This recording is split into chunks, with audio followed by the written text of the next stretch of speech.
माननीय मुख्यमंत्री जी की सवारी गांधी मैदान के पश्चिमी द्वार से प्रवेश कर चुकी है।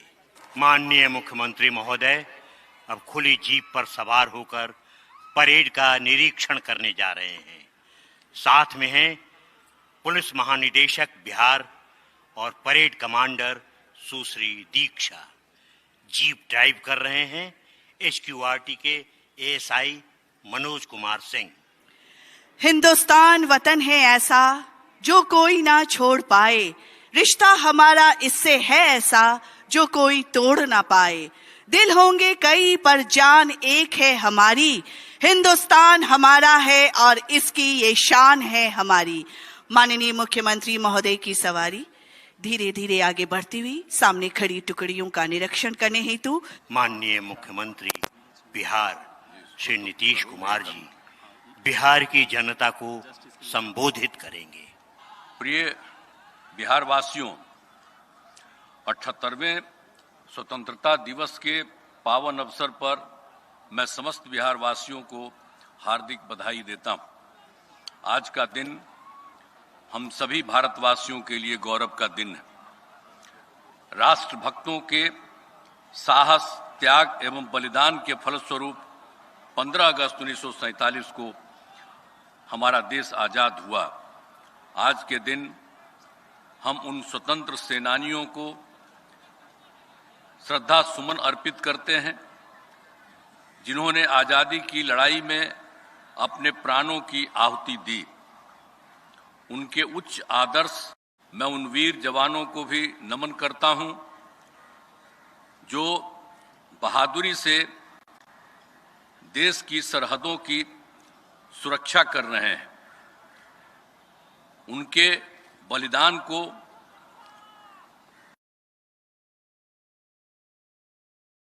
देश की रक्षा करने वाले भारतीय सेना का हम अभिनंदन करते हैं। इतिहास इस बात का गवाह है कि बिहार ने स्वतंत्रता आंदोलन में अग्रणी भूमिका निभाई। बिहार के लोगों ने हमेशा राष्ट्र निर्माण में बढ़-चढ़कर हिस्सा लिया और देश के लोकतंत्र को मजबूती प्रदान की है। वर्ष 2005 में जब से हम लोगों को काम करने का मौका मिला है, तब से राज्य में कानून का राज है। राज्य में कानून का राज बनाए रखना सरकार की सर्वोच्च प्राथमिकता है। सरकार द्वारा अपराध नियंत्रण एवं विधि व्यवस्था संधारण के लिए सभी आयामों पर योजनाबद्ध तरीके से काम किया जा रहा है। तो पता चला कि बिहार में पुलिस बल की संख्या मात्र 42,481 है, जो जरूरत के हिसाब से बहुत कम थी। इसलिए उसी समय पुलिस की संख्या को बढ़ाने का निर्णय लिया गया। इसके लिए नए पदों का सृजन किया गया और पुलिस में बहाली की गई। अब पुलिस बल की संख्या बढ़कर 1,10,000 हो गई। लेकिन हमने 2023 के पहले भी सुझाव दिया कि हमारी जरूरतों के हिसाब से पुलिस की संख्या को और बढ़ाया जाए। तब पदों की संख्या को बढ़ाकर 2,27,000 तय किया गया है और बहाली का काम शुरू हो गया है। इसी अगस्त माह में पुलिस के 21,000 पदों के लिए परीक्षा आयोजित हो रही है। उम्मीद है कि इस साल और अगले साल के प्रारंभ में भी पुलिस के सभी पदों का बहाली पूरी कर ली जाएगी। पुलिस के लिए वाहन एवं अन्य आवश्यक संसाधन उपलब्ध कराए गए हैं ताकि विधि व्यवस्था संधारण तथा अनुसंधान में किसी प्रकार की दिक्कत न हो। आप लोग देख ही रहे हैं कि वर्ष 2005 में हम लोगों ने कितना काम किया है। शुरू से ही शिक्षा एवं स्वास्थ्य के क्षेत्र में विशेष ध्यान दिया है। पहले बहुत कम स्कूल थे और शिक्षकों की काफी कमी थी, जिसके कारण स्कूलों में ठीक से पढ़ाई नहीं होती थी। गरीबी के कारण 5वीं कक्षा के बाद लड़कियां भी पढ़ नहीं पाती थी। इसलिए सबसे पहले अनेक नए स्कूल खोले गए और कई स्कूलों में नए क्लासरूम बनाए गए। वर्ष 2006-07 में लड़के लड़कियों के लिए पोशाक योजना शुरू की गई। वर्ष 2008 में 9वीं क्लास की लड़कियों को विद्यालय जाने के लिए साइकिल योजना चलाई गई और बाद में वर्ष 2010 से लड़कों को भी साइकिल दी गई। बालिका शिक्षा को बढ़ावा देने के लिए सभी पंचायतों में उच्च माध्यमिक विद्यालय 10+2 स्कूल खोले गए। लड़कियों को 12वीं पास करने पर पहले 10,000 मिलते थे, जिसे बढ़ाकर अब 25,000 रुपये कर दिया गया है और वहीं ग्रेजुएट पास होने पर 25,000 से बढ़ाकर अब 50,000 रुपये की प्रोत्साहन राशि दी जा रही है। अब लड़कियां भी खूब पढ़ रही हैं और स्कूलों में लड़के लड़कियों की संख्या लगभग बराबर हो गई है। 2005 में जब हमारी सरकार आई तो विद्यालयों में शिक्षकों की कमी को देखते हुए वर्ष 2006-07 से पंचायत एवं नगर निकायों के माध्यम से बहाली की गई। कई चरणों में लगभग 4.25 लाख शिक्षकों को नियोजित किया गया। स्कूलों में पढ़ाई अच्छे ढंग से हो, इसके लिए अब निर्णय लिया गया है कि शिक्षकों की बहाली सरकारी तौर पर की जाए।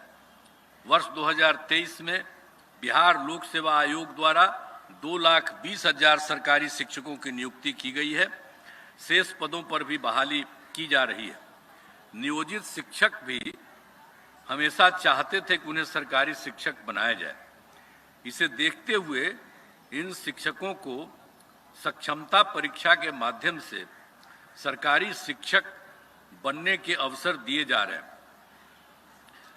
पहली सक्षमता परीक्षा में पास होकर लगभग 1,80,000 नियोजित शिक्षक सरकारी शिक्षक बन गए। जो शिक्षक अब बच गए हैं उन्हें भी सरकारी शिक्षक बनने के लिए मौके दिए जा रहे हैं। शुरू से ही सभी स्वास्थ्य सेवाओं में सुधार किया गया। जब हमारी सरकार 2005 में आई थी उस समय स्वास्थ्य व्यवस्था की हालत खराब थी। आप सब जानते हैं सरकारी अस्पतालों में डॉक्टरों की कमी थी। अस्पतालों में दवा एवं अन्य सुविधाएं भी नहीं थी। प्राथमिक स्वास्थ्य केंद्रों में तो इलाज के लिए प्रति माह मात्र 39 मरीज ही आते थे एक महीने में और प्रतिदिन 1 या 2 आते थे। वर्ष 2006 से अस्पतालों में मरीजों को मुफ्त दवा, स्वास्थ्य जांच एवं एम्बुलेंस की सुविधा दी गई। साथ ही डॉक्टरों की बहाली की गई और अस्पतालों में डॉक्टरों की उपस्थिति सुनिश्चित कराई गई। अब सुविधाएं काफी अच्छी हो गई हैं, जिसमें प्राथमिक स्वास्थ्य केंद्र में हर महीने औसतन 11,000 से अधिक मरीज पहुंच रहे थे।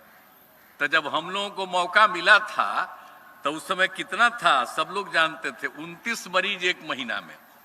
अब हम लोगों को मौका मिला तो जितना काम करवा रहे हैं तब समझ रहे हैं ना कि प्राथमिक स्वास्थ्य केंद्र में हर महीने औसतन 11,000 से अधिक मरीज पहुंच रहे हैं। पहले राज्य में केवल 6 सरकारी मेडिकल कॉलेज एवं अस्पताल थे। उस कारण यहाँ के छात्र डॉक्टर की पढ़ाई करने राज्य के बाहर जाया करते थे। डॉक्टर की कमी होने के कारण यहाँ के लोग इलाज के लिए भी राज्य के बाहर जाते थे। इसलिए सरकार ने निर्णय लिया कि राज्य में मेडिकल कॉलेज की संख्या बढ़ाई जाएगी। अब मेडिकल कॉलेज की संख्या बढ़कर 11 हो गई है और इसके अतिरिक्त 15 और नए मेडिकल कॉलेज बनाए जा रहे हैं, काम चल रहा है। इसके अतिरिक्त पटना मेडिकल कॉलेज एवं हॉस्पिटल पीएमसीएच, आप सब जानते ही हैं, को 5,462 बेड की क्षमता वाले आधुनिक विश्व स्तरीय मेडिकल कॉलेज एवं अस्पताल बनाया जा रहा है। उसका एक हिस्सा पूरा हो गया है, बाकी हिस्सा काम हो रहा है, हम बराबर देखते रहते हैं। और उसके साथ कई मेडिकल कॉलेज अस्पताल में भी बेड की संख्या बढ़ाई गई है। कहीं कहीं हम लोगों ने 2,500 कर दिया है। कैंसर के रोगियों के इलाज के लिए टाटा मेमोरियल के सहयोग से मुजफ्फरपुर में आधुनिक कैंसर अस्पताल विकसित किया गया है। सभी मेडिकल कॉलेज एवं अस्पतालों में भी कैंसर रोगियों के प्रारंभिक जांच एवं इलाज की व्यवस्था की जा रही है। राज्य में सभी अस्पतालों में मरीजों एवं उनके परिजनों के खाने के लिए दीदी की रसोई शुरू की गई है। अब जिला अस्पतालों में साफ सफाई का कार्य भी जीविका दीदी के द्वारा कराने का निर्णय लिया गया है। मुझे याद है कि वर्ष 2003 में तत्कालीन प्रधानमंत्री श्रद्धेय अटल बिहारी वाजपेयी जी के कार्यकाल में एम्स पटना बनाने की स्वीकृति दी गई। तो आप सब जानते ही हैं कि अब पूरी तरह संचालित है, जिसका लाभ बिहार के लोगों को मिल रहा है। अब इसके अलावे वर्तमान केंद्र सरकार ने पहले ही तय किया और यहां के लिए एक नया एम्स देने का, जो बाद में तय हो गया कि दरभंगा में ही वो बनेगा और अब इसका निर्माण जल्द ही शुरू होने वाला है। राज्य में सड़कों पुल पुलियों का निर्माण कराया गया है। राज्य के सुदूर क्षेत्रों में 6 घंटे में राजधानी पटना पहुंचने का लक्ष्य वर्ष 2016 में ही पूरा कर दिया गया। इसके बाद सरकार ने इस लक्ष्य को 5 घंटे करने का निर्णय लिया है। इसके लिए बड़ी संख्या में सड़कों एवं पुल पुलियों का निर्माण कराया जा रहा है। इनमें मेंटेनेंस का भी काम किया जा रहा है। शहरी क्षेत्रों में जाम की समस्या से छुटकारा पाने के लिए पटना सहित कई जिलों में एलिवेटेड रोड एवं फ्लाईओवर आदि का निर्माण कराया जा रहा है। पटना में पाटली पथ एवं अटल पथ का निर्माण कराया गया। साथ ही पटना में गंगा नदी के किनारे दीघा से दीदारगंज जेपी गंगा पथ का निर्माण कराया जा रहा है, जो दीघा से कंगन घाट तक चालू हो गया है। आगे दीदारगंज तक का काम दिसंबर 2024 तक पूर्ण कर लिया जाएगा। इसे पटना के कच्ची दरगाह में बन रहे 6 लेन पुल से जोड़ा जा रहा है। इन पथों के निर्माण से यहाँ के लोगों को काफी सुविधाएं हो रही हैं एवं पटना की सुंदरता भी बढ़ी है। आप भी सब तो जा करके घूमते ही होंगे, ये हम बता रहे हैं। तो ऐसा थोड़ी है कि लोग नहीं जाते हैं, बराबर जाते रहते हैं। और शाम में कितना देर तक, रात तक लोग रहता है, कितना अच्छा हो गया है। और अब आप जान दीजिए कि हम लोग उसके बारे में और सोच लिए। जेपी गंगा पथ को पश्चिम की तरफ आरा में बने वीर कुंवर सिंह सेतु तक तथा पूरब की तरफ मोकामा में गंगा नदी पर सबसे पहले बने राजेंद्र सेतु तक विस्तारित करने का राज्य सरकार ने निर्णय लिया है। तब लोगों को कितना सुविधा होगी यहां से वहां जाने में। ये सब हम लोगों ने तय किया, इसलिए बता देना चाहते हैं। वर्ष 2015 में 7 निश्चय के तहत हर घर तक बिजली, हर घर नल का जल, हर घर शौचालय तथा टोलों को पक्की सड़कों से जोड़ने का काम पूरा हो गया। यह भी देखा गया है कि कुछ नई बसावटें एवं घर बन गए हैं। इसलिए इस नए आवासों एवं छूटे हुए घरों में इन योजनाओं के निर्माण का काम मार्च 2025 तक पूरा कर लिया जाएगा। 2020 से 7 निश्चय 2 के तहत सभी योजनाओं पर काम चल रहा है। उनमें से मुख्य योजनाएं जैसे हर खेत तक सिंचाई का पानी का कार्य प्रगति पर है, इसे जून 2025 तक पूर्ण कर लिया जाएगा। 7 निश्चय 2 के तहत टेली मेडिसिन योजना शुरू की गई है, जिसमें गांव में ही रहकर डॉक्टर से परामर्श प्राप्त किया जाता है। वर्तमान में टेली मेडिसिन की सुविधा 9,050 स्वास्थ्य उपकेंद्रों पर उपलब्ध है। यहां से अब तक 1,58,00,000 से अधिक लोगों ने इसका लाभ लिया है। बाल हृदय योजना के तहत वर्ष 2021 से हृदय में छेद से पीड़ित बच्चों को अहमदाबाद के सतसाई अस्पताल भेजकर 650 बच्चों का निःशुल्क इलाज कराया गया। इसमें बच्चों एवं उनके माता पिता को भेजने का खर्च राज्य सरकार द्वारा वहन किया गया। अब इन बच्चों का इलाज पटना में IGIMS और IGIC में भी शुरू हो गया। अब जिन बच्चों को बाहर भेजना पड़ता है वहां भेजा जाता है, लेकिन अब ज्यादातर लोगों का बाकी बच्चों का इलाज पटना में ही हो रहा है। इसके तहत अब तक 1,457 बच्चों का इलाज कराया जा चुका है। सरकार द्वारा महिला सशक्तिकरण कर जोर दिया गया और महिलाओं को रोजगार देने एवं उन्हें आत्मनिर्भर बनाने के लिए कई कदम उठाए गए।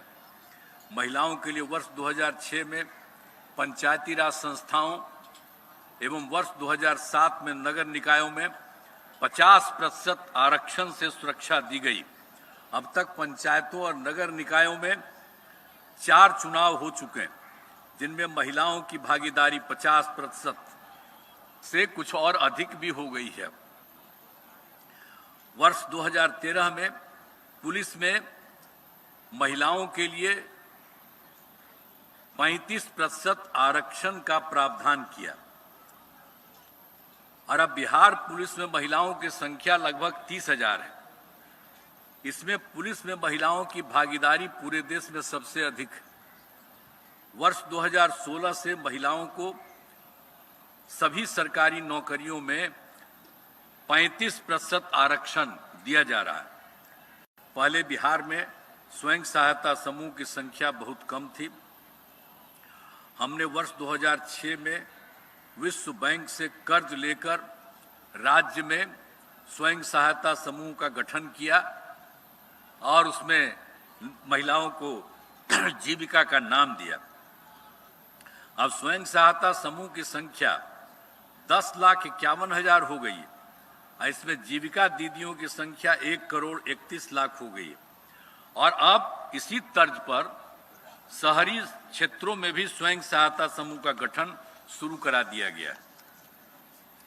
राज्य के युवाओं को सरकारी नौकरी एवं रोजगार उपलब्ध कराया जा रहा है। वर्ष 2020 में 7 निश्चय 2 के तहत 10 लाख नौकरी, 10 लाख रोजगार देने के बारे में तय किया गया था। और यहाँ भी 1 साल हम कह रहे थे, आप लोगों को बता रहे थे। आप जरा देख लीजिए कितना बड़ा है। कुछ लोग ऐसे ही बोल देता है, हम लोग शुरू से कर रहे हैं, अब बीच में कोई हम लोगों के साथ आ गया तो इधर उधर बोलते रहता है। तो जरा जान लीजिए पूरा ये जो शुरू किया गया, अभी तो 5,16,000 युवकों को सरकारी नौकरी दी जा चुकी है, लेकिन इसके अतिरिक्त लगभग 2 लाख पदों पर नियुक्ति प्रक्रिया पूरी हो गई है। और अब हम लोगों ने तय कर दिया है इस साल और अगले महीने के चुनाव वगैरह के पहले युवाओं को 10 लाख की जगह 12 लाख सरकारी नौकरी दी जाएगी।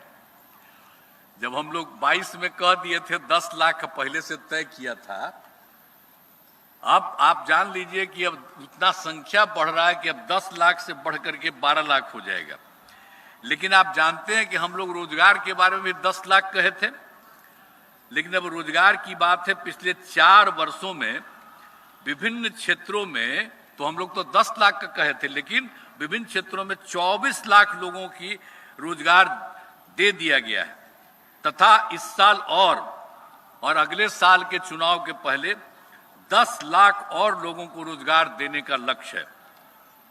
इस प्रकार 10 लाख रोजगार की जगह 34 लाख लोगों को रोजगार मिलेगा और 10 लाख नौकरी की तरफ 12 लाख नौकरी होगा। ये सब काम हम लोग पूरे तौर पर करवा रहे हैं। हमने सभी धर्म एवं जात के लोगों के लिए काम किया है, चाहे हिंदू हो, मुस्लिम हो, दलित हो, महादलित हो, पिछड़ा हो, अति पिछड़ा हो, अपर कास्ट हो, सभी के लिए काम किया गया। अनुसूचित जाति एवं अनुसूचित जनजाति तथा अति पिछड़ा वर्ग के छात्र छात्राओं के लिए बड़ी संख्या में आवासीय विद्यालय एवं छात्रावासों का निर्माण कराया जा रहा है। वर्तमान में अनुसूचित जाति एवं जनजाति के छात्र छात्राओं के लिए 91 आवासीय विद्यालय संचालित हैं। राज्य सरकार द्वारा अनुसूचित जाति के 50,000 से अधिक आबादी वाले 40 प्रखंडों में नए आवासीय विद्यालय बनाने का निर्णय लिया गया, जिसमें से 20 आवासीय विद्यालय का निर्माण चल रहा है। अगले वर्ष तक सभी आवासीय विद्यालयों का निर्माण करा दिया जाएगा। सभी जिलों में अति पिछड़ा वर्ग के लिए जननायक कर्पूरी छात्रावास का निर्माण कराया गया है। सभी जिलों में पिछड़े अति पिछड़े वर्ग के लिए कन्या आवासीय विद्यालय बनाने का निर्णय लिया गया है। 11 जिलों में कन्या आवासीय विद्यालय संचालित है। 27 जिलों में नए कन्या आवासीय विद्यालयों का निर्माण कार्य जारी है। साथ ही इन सभी वर्गों के युवक युवतियों को सिविल सेवा प्रोत्साहन, ग्राम परिवहन योजना एवं उद्यमी योजना का लाभ दिया जा रहा है। मुस्लिम समुदाय के लिए भी वर्ष 2005 के बाद सरकार ने काफी काम किया, इसको सब लोग जानते ही है। इस वर्ग के युवाओं के लिए मुस्लिम युवाओं के लिए विद्यार्थी प्रोत्साहन, छात्रवृत्ति, मुफ्त कोचिंग आदि योजनाएं चलाई जा रही। मदरसों को सरकारी मान्यता दी गई एवं मदरसा के शिक्षकों को सरकारी शिक्षकों के बराबर वेतन दिया गया। ये काम हम लोगों ने कर दिया। अब वर्ष 2006 से कब्रिस्तान की घेराबंदी शुरू कर दी गई और उस समय ये निकला था कि 8,000 के करीब है, तो 8,000 से भी ज्यादा कब्रिस्तानों की घेराबंदी हो गई और बाद में फिर 273 कब्रिस्तानों को और चिन्हित किया गया, जिसमें 746 कब्रिस्तानों की घेराबंदी पूर्ण कर ली गई है। 151 कब्रिस्तानों की घेराबंदी अंतिम चरण में है और 376 प्रक्रियाधीन है। तो उनके लिए इतना सारा मदद किया गया है और पहले कोई मदद नहीं था। 5 के पहले जो लोग शासन में था और हम लोग आकर के सबके लिए मदद किए। जो भी आपको बता दिए कि हिंदू हो, मुस्लिम हो, कोई हो, दलित हो, महादलित हो, पिछड़ा हो, अति पिछड़ा हो, अपर कास्ट हो, सबके लिए हम लोगों ने काम किया। अब 2016 से 60 वर्ष से पुराने हिंदू मंदिरों की भी घेराबंदी की जा रही है, क्योंकि देखा जाता है कि मंदिरों में यदा कदा मूर्ति चोरी आदि की घटनाएं हो जाती थी। तो अब कोई झगड़ा झंझट नहीं होता है। हम लोगों ने मंदिरों की घेराबंदी की है। राज्य में प्रेम, भाईचारा एवं शांति का माहौल है और राज्य सरकार सभी धर्मों, हिंदू हो, मुस्लिम हो, सिख हो, ईसाई है, बौद्ध है, जैन का ख्याल रखती है और उनकी आस्था से। और आप सब लोग जानते हैं पटना में और सब जगह देखें विभिन्न धर्मों के लोगों के लिए कितना काम किया गया। अब उनकी आस्था से जुड़े महत्वपूर्ण स्थलों का सौंदर्यीकरण एवं यहाँ पर लोगों के लिए सुविधाओं का विकास किया गया है। वर्ष 2005 से बिहार का विकास तेजी से किया जा रहा है। वर्ष 2005-06 में हमारी सरकार बनने के बाद राज्य का बजट मात्र 28,000 करोड़ रुपए था। जब वो लोग आए थे, उसके बाद हम लोग आए, तो जो लोग आए थे तो उनका क्या था, 28,000 करोड़ रुपया था। और उसके बाद हम लोग जब आए तो 6-7 में बढ़ा करके तो 34,000 तुरंत किए, लेकिन उसके आगे कितना तेजी से बढ़ाने लगे। अब बढ़ते बढ़ते अब एक साल में 2,78,000 करोड़ रुपए हो गया, जो लगभग 10 गुना है जहां थे पहले, और अब हम लोग कितना काम किए। लेकिन अब आप लोग सब पत्रकार मित्र हैं, उनसे हम हाथ जोड़ करके प्रार्थना हम सब दिन करते हैं कि कृपा करके पुरानी बात को भी जरा लिख दीजिए। हमसे अगर नाराज हैं तो हम क्या कहेंगे, लेकिन हम तो काम करते हैं और हम आप लोगों के प्रति नाराज नहीं हैं। हम सब दिन आप लोगों की इज्जत करते रहेंगे, हम आपका सब दिन सम्मान देते रहते हैं, हम कभी किसी के खिलाफ नहीं बोलते हैं। तो हम आग्रह करेंगे कि जब पहले क्या था, अब क्या किया गया है। अब आजकल कुछ भी कोई बयान देता है, छपता रहता है। कौन काम किया है? एक काम किया है। और लोग क्या किया है, लोग अपने घर को बढ़ाया, अपनी जगह पत्नी को बना दिया, बेटा बेटी यही सब करता रहा। हम लोग कभी किए हैं? बोलिए। तो कितना सब धंधा करते रहे हैं लोग, अब वही सब चीज चलता रहा है। तो हम आग्रह करेंगे कि जो हम लोग जितना काम करते हैं उन सब चीजों को ध्यान रखिए। अब आप समझ लीजिए कि 2,78,000 करोड़ रुपए हो गया है और लगभग 10 गुना। अब बिहार का विकास तेजी से हो, इसके लिए बिहार को विशेष राज्य का दर्जा और विशेष आर्थिक सहयोग की मांग हम लोग करते रहते हैं। अब वही लोग अभी बोलते रहता है, पहले कभी किए नहीं। अरे हम लोग तो 10 से था, सबको कितना देखा करके उसके बाद भी नहीं है किया, तो कोई कुछ किया है? नहीं किया। अब आजकल कुछ बोलते रहता। खैर, हम लोगों ने तो ये कहा कि विशेष राज्य का दर्जा या विशेष आर्थिक सहायता सहयोग की मांग करते रहें। तो मुझे खुशी है कि अब केंद्र सरकार ने इस बार के बजट में विशेष आर्थिक सहायता के रूप में, जरा जान लीजिए, सड़क, उद्योग, स्वास्थ्य, पर्यटन, बाढ़ नियंत्रण आदि के लिए बड़ी राशि देने की घोषणा की है। इसके लिए मैं आदरणीय प्रधानमंत्री श्री नरेंद्र मोदी जी के प्रति आभार व्यक्त करता हूं और आशा है कि भविष्य में भी बिहार को इसी तरह आवश्यकता अनुसार सहयोग मिलता रहेगा। तो हम लोग तो काम करते रहते हैं, केंद्र सरकार का सहयोग है, सब कुछ मिलता रहेगा, ये हम आग्रह करेंगे। जान लीजिए, सब काम होता रहेगा। और एक एक चीज को, इन सब चीजों को जानते रहिए। अब सरकार की कामना है समाज में सद्भाव एवं भाईचारा का माहौल कायम रहे। सभी चुनौतियों के बावजूद हमारा राज्य प्रगति के पथ पर अग्रसर है। हमारा अतीत गौरवशाली है और विरासत समृद्ध है। हम उसी ऊंचाई को फिर से प्राप्त करना चाहते हैं। आइए, स्वतंत्रता दिवस के शुभ अवसर पर हम सब यह संकल्प लें कि बिहार को एक खुशहाल राज्य के रूप में विकसित करने के लिए अपना सहयोग प्रदान करेंगे। इस अवसर पर एक बार पुनः सभी बिहार वासियों को मैं अपनी शुभकामनाएं देता हूं।